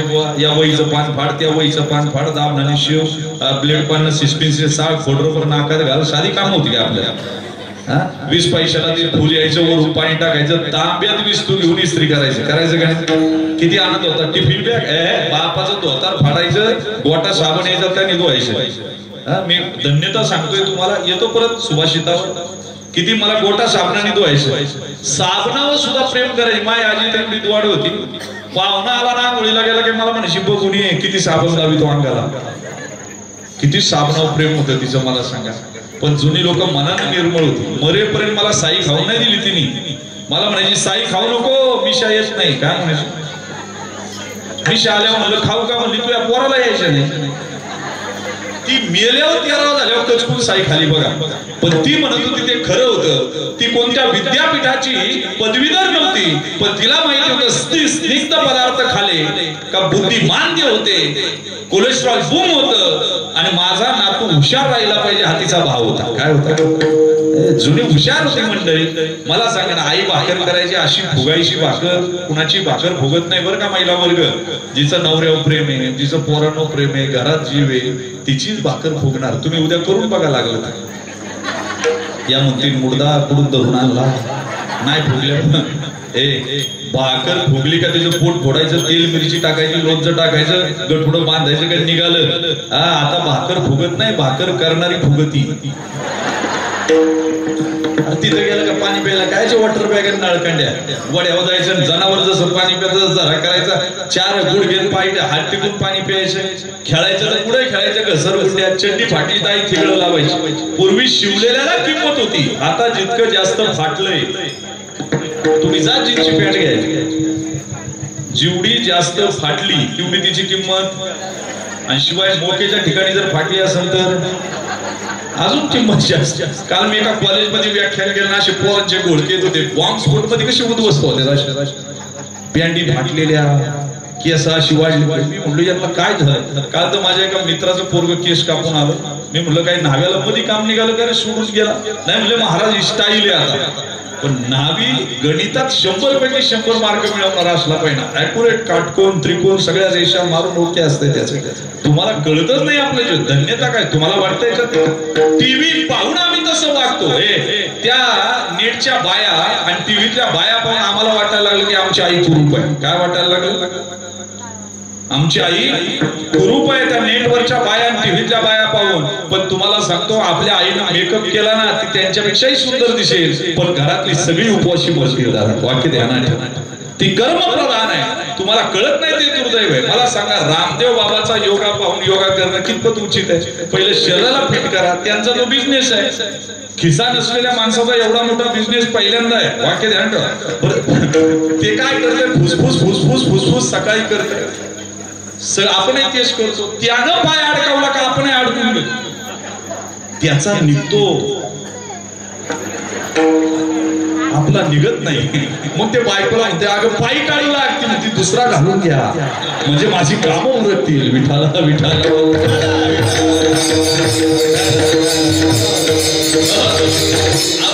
आता टीव्ही मोबाईल मुळे काय धरण्यात आले आमच्या पोरांना. नीटला 240 मार्क त्याचं वाताड फडतंय. कर्नाटकला ऍडमिशन घे, इथं DY पाटीलला पैसे भर. कशाला काय घेतात? चांगल्या मार्कावालं पोरग हो द्या डॉक्टर. तुमचं पोरग कमी मार्कावालं डॉक्टर झालं ना, काहीची आतमध्ये विसरण ऑपरेशन करताना कमी टक्केवाल्या डॉक्टर व्हावं काय? आरोग्य इतकी सोपी गोष्ट आहे. माझं तर म्हणणं आहे जास्तीत जास्त कमी टक्केवाले डॉक्टर झाले पाहिजे, म्हणजे लोकसंख्या कमी होईल. काय होईल? काल तर एक डॉक्टर ऑपरेशन करायला निघाला आणि हार आणून ठेवला होता कोपऱ्यात. पेशंट म्हणला डॉक्टर साहेब हार कशाला? ते म्हणले माझ्या आयुष्यातलं पहिलं ऑपरेशन यशस्वी झालं तर मला, नाही झालं तर तुला पण वाया जायचं नाही म्हणले. विठाला धन्यता कशात आहे? नारीच्या लज्जया धन्यता. हे नारीनं लाज धरावी, कुलवान स्त्रीनं लाज सोडू नये, वेश्येनं कधी लाज धरू नये, ब्राह्मणाने कधी अतृप्त राहू नये आणि राजानं कधीच तृप्त होऊ नये. वाक्य ध्यानात ठेवा. वेश्येनं लाज धरली तर पोट भरणार नाही, कुलवान स्त्रीनं लाज सोडली तर कुळाचा नाश होईल, ब्राह्मण जर अतृप्त राहिला तर वेद अध्ययन मंत्रपठन होणार नाही आणि राजा जर तृप्त झाला तर परकीय आक्रमण झाल्याशिवाय राहणार. वाक्य ध्यानात ठेवा. मी का स्त्रीनं तुम्ही महिला प्रतिभाताई पाटलांसारख्या व्हा, राष्ट्रपती व्हा, पण संस्कार जपले पाहिजे. गड्या तुमच्या लेकीला लग्नात कार दिली नाही तरी चालेल, पण संस्कार देत जा. काय देत जा?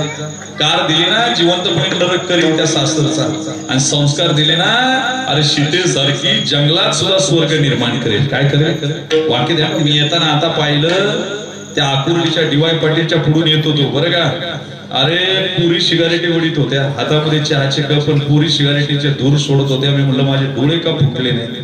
किती दुर्दैव आहे. नारीच्या लज्जया साधूचं क्षमया, साधून क्षमा केली पाहिजे. मला सांगा, चंदन कपाळाला लावित असेल आणि दुसऱ्यावर धावत असेल तर त्याची धन्यता नाही दादा. तो साधू नाही, तो संधी साधू आहे. कसा आहे? संधी साधू आहे दादा. योगी पावन मनाचा, साहे अपराध जनाचा, जगदा रागे झाले बन्नी, संती सुखे वावे पाणी. ऐका ना. नारीच्या लज्जया साधूचं क्षमया, सर कमलेन. सरोवरामध्ये कमळ असेल तर सरोवराला धन्यता आहे, आणि कमळाला सुद्धा कधी धन्यता आहे सरोवर असेल तर, आणि सरोवराला धन्यता कधी कमळ असेल तर.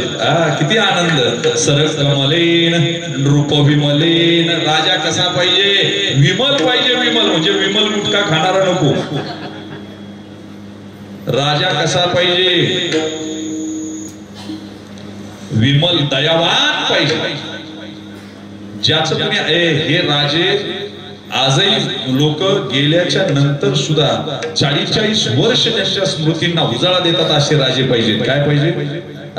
काही उपयोगाचं नाही. धरणापासून ते शेतकऱ्याच्या आर्थिक उन्नतीपर्यंत, विविध कार्यकारी सोसायटी पर्यंत ज्यांनी विचार केला.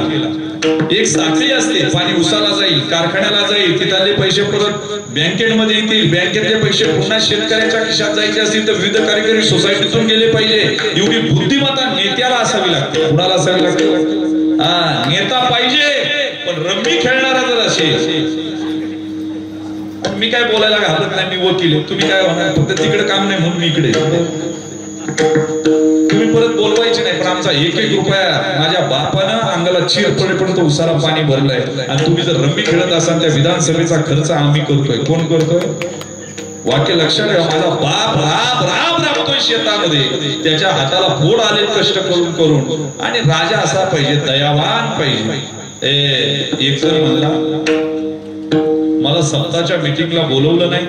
ते म्हणले तुम्ही शुद्धीतच नव्हते, तुम्हाला बोलून काय उपयोग? तुम्ही सप्ताह होऊन दिला नसता, कीर्तनकार ठरवून दिले नसते. अशांना काय करावं? जया श्री कारभार बुद्धी सारतयाची. तुकोबाराय म्हणतात त्याची बुद्धी घरचे ऐकत नाही, आणि ते म्हणते तालुक्याचा कारभार ऐकायचा. काय? तुमच्या घरच्यांनी पहिलं तुम्हाला देव मानलं पाहिजे. पाप म्हणजे काय? बायको आपल्या बरोबर बोलत नाही, याच्यापेक्षा काय मोठं पाप आहे? पोरग तुम्हाला मानित नाही, तोंडावर शिव्या देत, याच्यापेक्षा काय पाप आहे दुसरं? एवढी कोटी जनता आहे पण मेल्यानंतर आपल्याला कोणी ध्यानात ठेवत नाही, याच्या मोठ्यापेक्षा काय पाप आहे? पापानं अजून काय केलं पाहिजे? खरे पुण्यवंत हे. आणि पापाची पुण्याची व्याख्या सांगू काय काय? आपल्यामुळे दुसऱ्याच्या डोळ्यात अश्रू येणं याच्या इतकं मोठं पाप नाही, आणि आपल्यामुळे दुसऱ्याच्या चेहऱ्यावर आनंद येणं याच्या इतकं मोठं पुण्य नाही. वाक्य ध्यानात ठेवा, काय पाप पुण्याची व्याख्या करतात.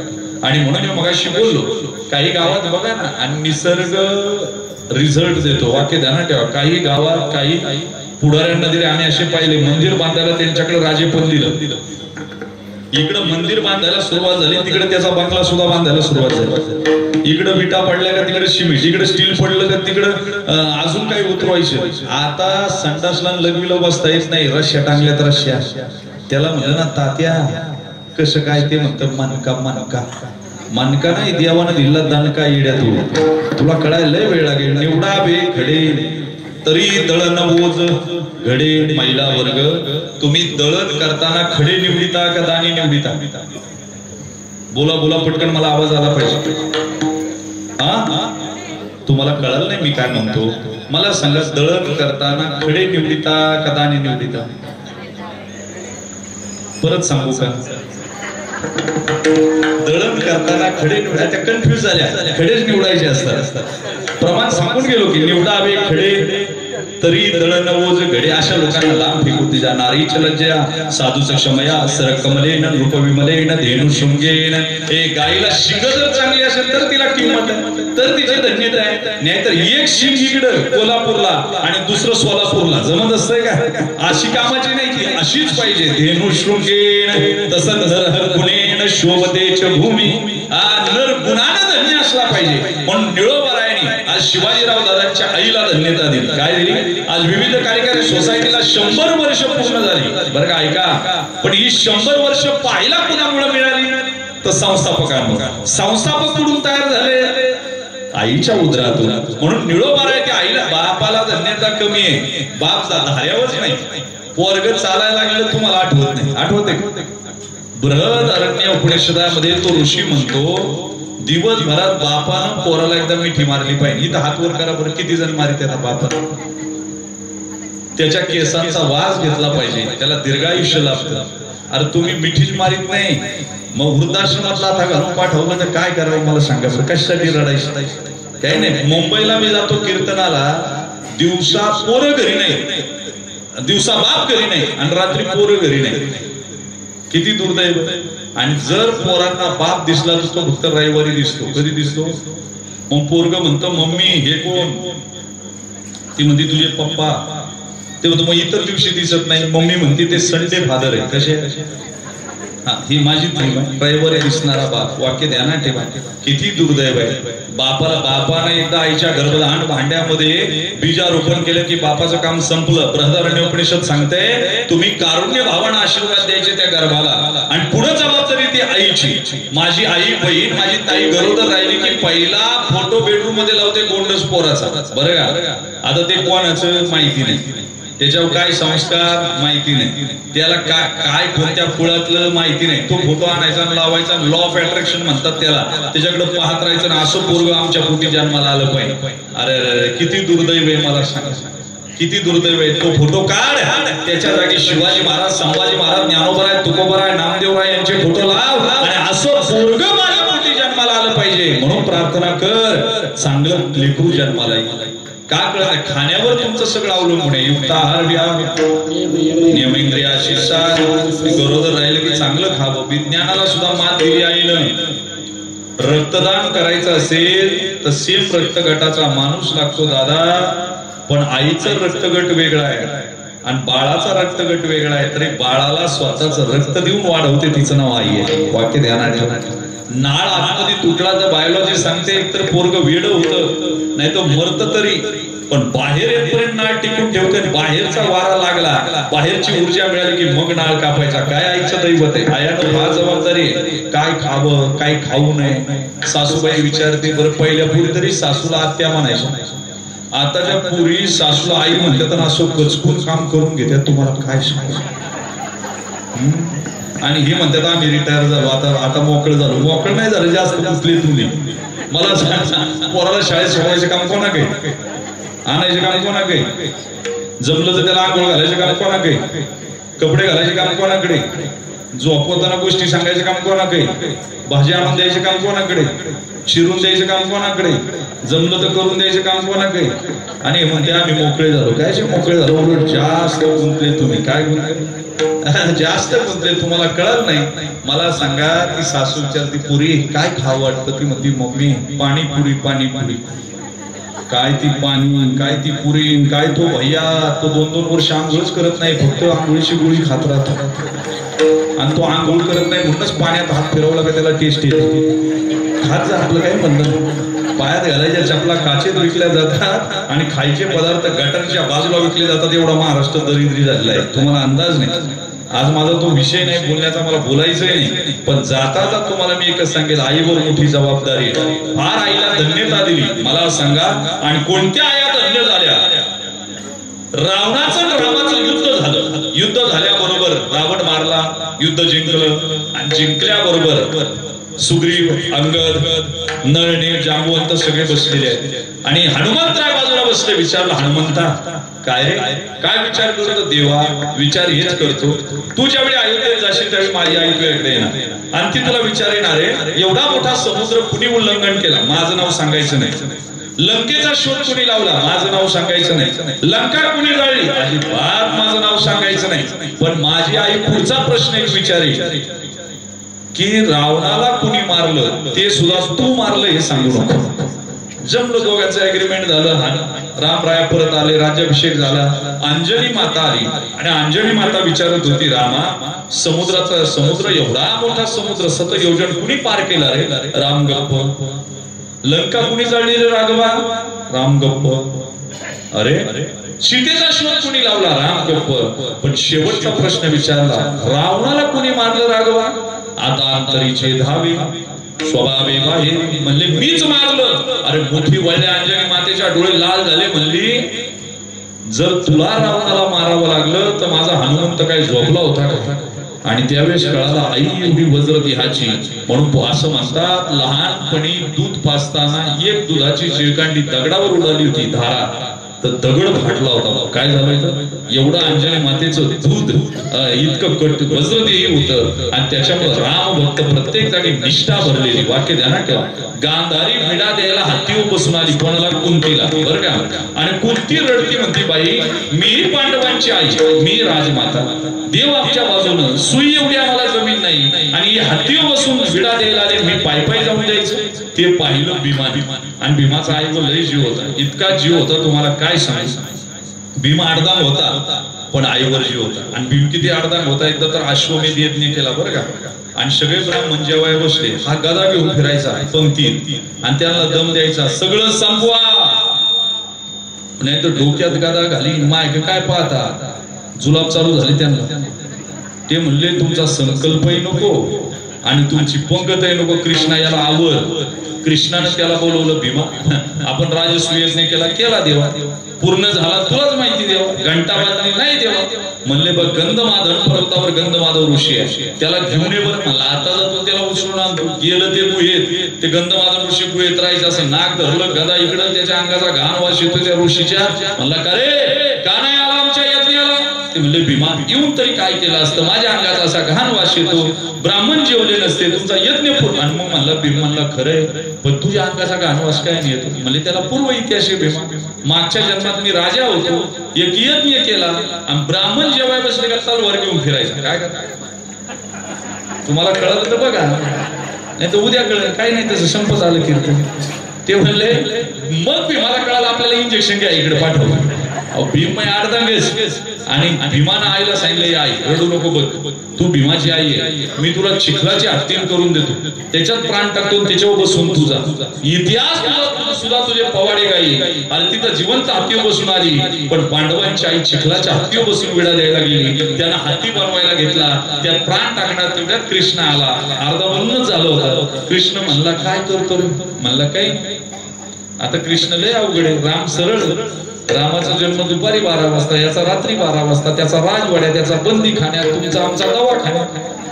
सगळं असंच आहे झाड काय ना तुम्हाला त्या कृष्णानं पाहिलं म्हणला का रे काय करतो म्हणला माझ्या आईला चिखलाच्या हत्तीत पडतो म्हणला बघ का म्हणले गांधारी माझी चुलती हत्तीवर बसून विडा द्यायला आली माझी आई मातीच्या हत्तीवर तरी जाईल म्हणले येड्या एक खुळा कधी हत्ती बनवायचा कधी प्राण टाकायचा तुला चुलतीची जिरवायची ना म्हणला काय म्हणला तुला चुलतीची जिरवायची ना हो म्हणला असं कर इंद्राचा ऐरावत होता काय गेलं ना ते इंद्राला असं बाजूला गेला ऐरावत घेऊन निघालं आणि म्हणतात त्याने शिड्या लावल्या म्हणतात बरं का हे ग्रंथ सगळे इतिहास ग्रंथ आहे मी पाहिलं नव्हतो तुम्ही पाहिलं नव्हतं फक्त आपण जे वाचलं तेवढं सांगायचं त्यानं शिड्या लावल्या आणि म्हणतात शिडीमध्ये आल्यावर तुटली त्या वाजण्यात कुणाच्या भीमाच्या आणि ऐरावताच्या कुंतीनं ते पाहिलं म्हणली बया माझं लेकरू माझ्यासाठी ऐरावत आणायला गेलं कृष्ण कृष्ण कृष्ण म्हणता म्हणता पदर केला आणि त्यात ऐरावताला भीमाला झेललं ज्याची आई कृष्ण स्मरणात एवढ्या बलवान 2 वजनाला पदरात झिरू शकते त्यांचीच पोरं पांडव होतात ज्यांची आई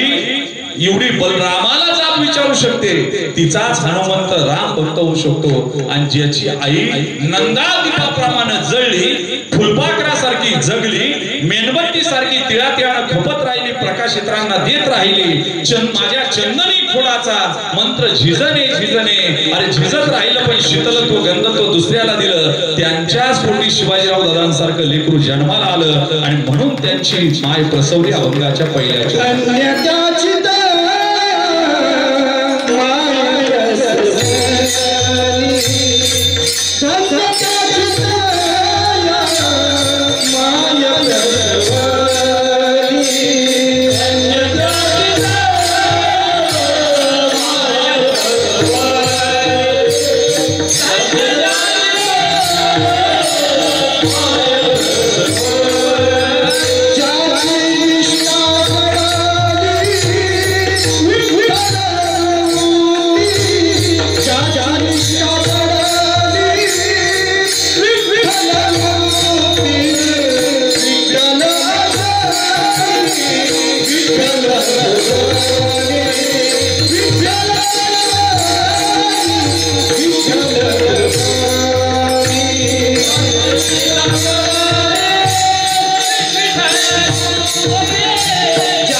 ज्यांची निष्ठा जडली विठ्ठल रूपी बरोबर असा एखादा असेल तो काय करतो मनमोही आसन मनमोही कणासन कबीर महाराज म्हणले बसलं तरी विठ्ठल खाता नाही विठ्ठल झोपता नाही आमचं उलट आहे गुडघे चमकले तर विठ्ठल छातीत कळ निघाली तर विठ्ठल पोराण्याची घराच्या बाहेर काढल्यावर विठ्ठल पण संतांचं असं नाही शिंक जांभई खोकला इतुकाची वेळ वाया गेला एवढाच वेळ वाया गेला दादा म्हणून बसताना सुद्धा विठ्ठल खाताना अन्न खायचंच नाही ओम ब्रह्मार्पणं ब्रह्मवीर ब्रह्माग्नो ब्रह्मणाहुतं ब्रह्मैव तेन गन्तव्यं ब्रह्म कर्म समाधिना ओम सहना भवतु सनो भुनक्तु सवीर्यं करवावहे तेजस्विनाविद्मस्तु मा विद्विषावहे तुका म्हणे आहार झाला तो हा विठ्ठल काय खायचं अन्न खायचं नाही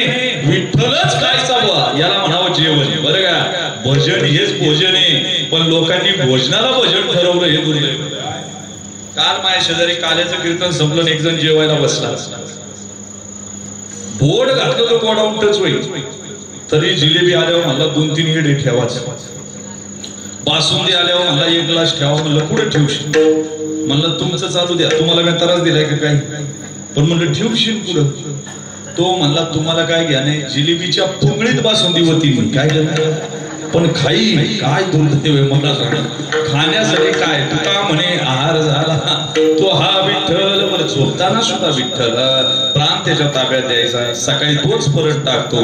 मी पंचप्रलय मग सांगितले, त्यातला मरण प्रलय आणि प्रतिदिन प्रलय हा सुद्धा झोपल्याच्या नंतर मरणच आहे. वाक्य ध्यानात ठेवा. प्रतिक्षण प्रलय हा प्रतिक्षण काय लग्नाच्या वेळेस तसे होतो तसं हातताय का आपण, तोच गाढवपणा आहे. लग्न म्हणजे माणसानं घोड्यावर बसून केलेली मोठी गाढव चूक आहे. काय तुम्हाला कळालं ना, कळायला सुद्धा वेळ आहे.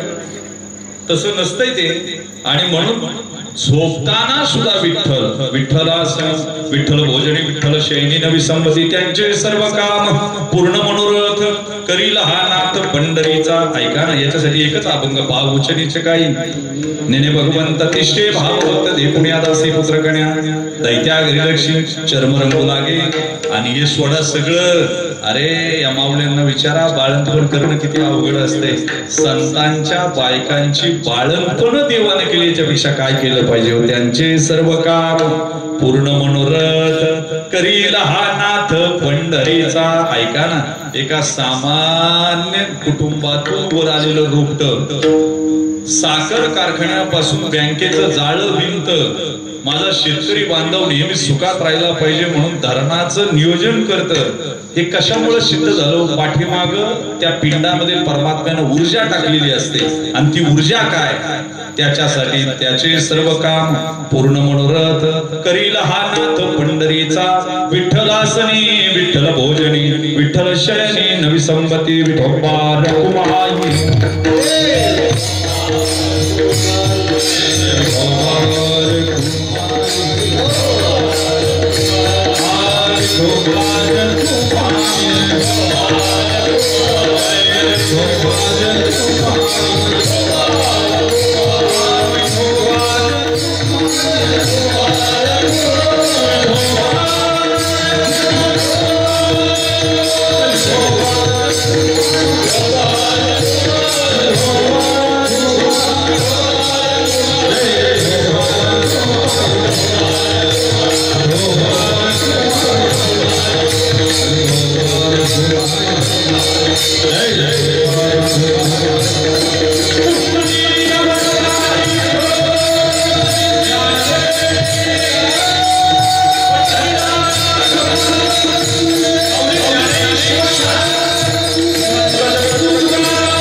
अशी आई असेल जिनं हरिभक्ताला जन्म दिला, तिला धन्यता.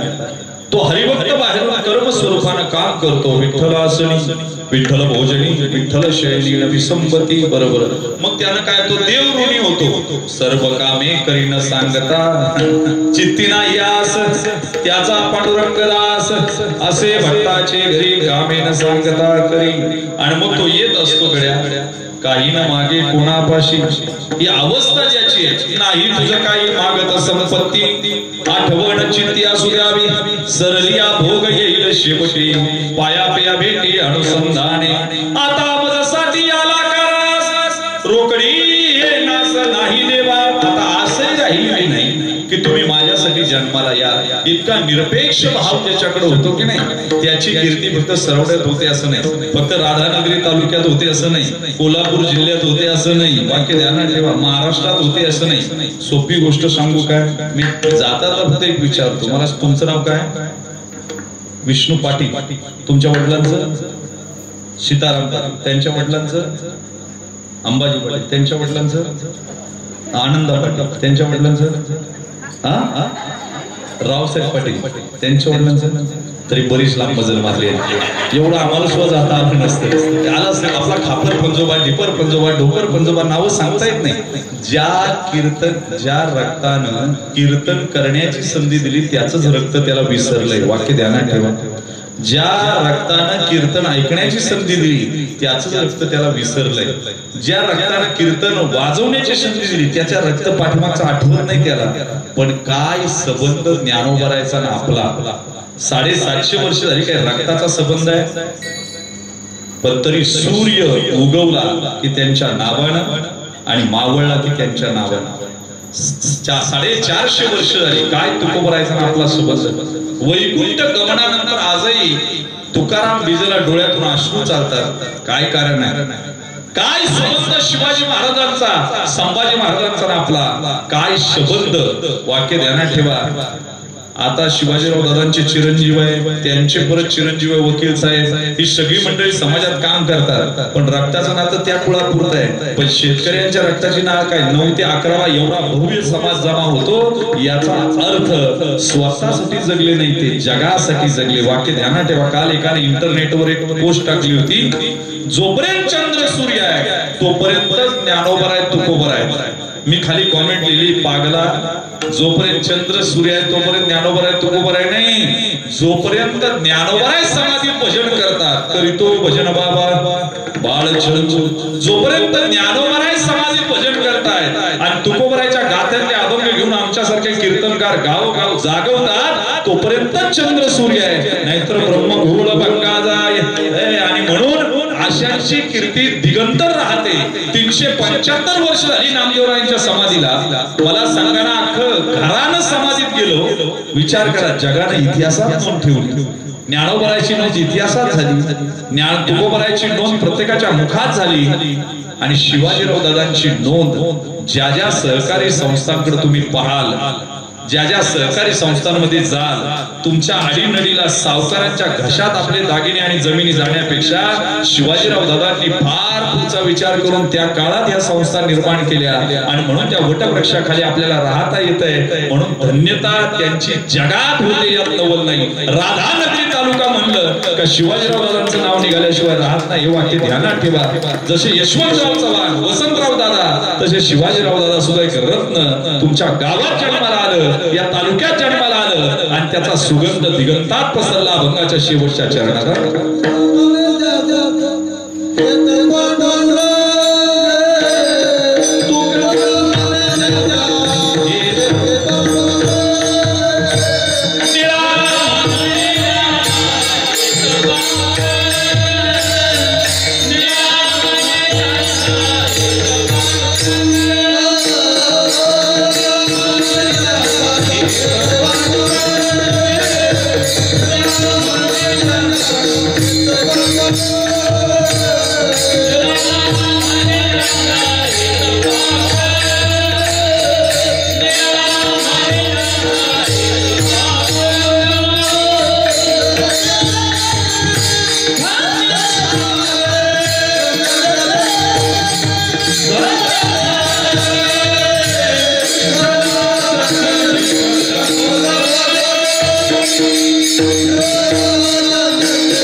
रंगले ते जगी धन्य झाले.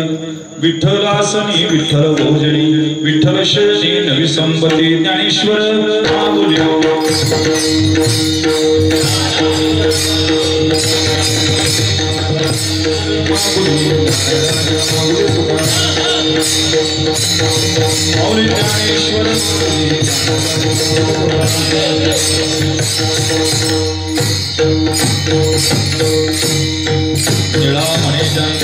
पांडुरंग रंगले ते जगी धन्य झाले. विठ्ठलासनी विठ्ठल भोजनी, विठ्ठल शयनी नवी संपत्ती. अथवा शतमध्येपणा अभंगाचं चिंतन केलं. खर तर त्यांना अभिवादन करण्यासाठी शब्द नाही. नळानं सागराला पाण्याचं महत्व सांगू नये, चंद्रानं दिव्याला प्रकाशाचं महत्व सांगू नये, तर सामान्य कीर्तनकारांना असामान्य माणसाचं वर्णन करताना अवघड असते. पण तरीही जितकं जमलं तितका भावस्पर्श करण्याचा प्रयत्न केला. आमचे दत्तात्रय दादा असतील, तारीख घेतल्यापासून संपर्कात होते, येत आहे की नाही, येत आहे की नाही, त्यांची तगमग होती. साहेब बोलले, अध्यक्ष, सगळीच मंडळी बोलत राहिली, संपर्कात राहिली. तुमच्या दर्शनाचा योग आला. 5-10 मिनिटं कीर्तन लेट चालू झालं, 10 मिनिटं कीर्तन लेट सोडलं. याच्यापेक्षा ओव्हर टाइम करायची काही गरज नाही. माझे आजोबा नेहमी म्हणायचे, सगळंच भांडवल एका कीर्तनात सोडू नये, कामाला येत असते परत. आणि कीर्तनकाराचं यश संपूर्ण अभंग सोडवण्यात कधीच नाही असं मी मानतो, बरं का. कीर्तनकाराचं यश त्याच्यात आहे, जे कीर्तन ऐकायला आल्यात ना, यांनी घरी जाऊन निळोबरायचा गाथा काढावा आणि त्याच्यात ह्या अभंगाचा अर्थ काय दिलाय हा पुढचा वाचावा, अभ्यास ग्रहण करावा. याच्यात कीर्तनकाराचं यश आहे. म्हणून मी फक्त तुम्हाला आता चाल करून दिली, त्या दृष्टीने तुम्ही पाहिली अपेक्षा आहे. उत्तम मृदंग वादक ज्यांच्यात हापे नाव का महाराष्ट्र बेडा व्हावा, गायक, नियोजन मंडळी, साऊंड सिस्टीम वाले, सगळीच मंडळी.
पंढरीचा वार परिवारी चंद्रभागेश पंढरीचा वार परिवारी अकल्प आयुष्य भावे दयाकुळा माझी कल्पनेची बाधा कोणी कळी संत अहंकाराचा वारा न लागो राजसा माझी आयुष्याला सवाई कासे नामा म्हणे तेरा सर्वे कल्याण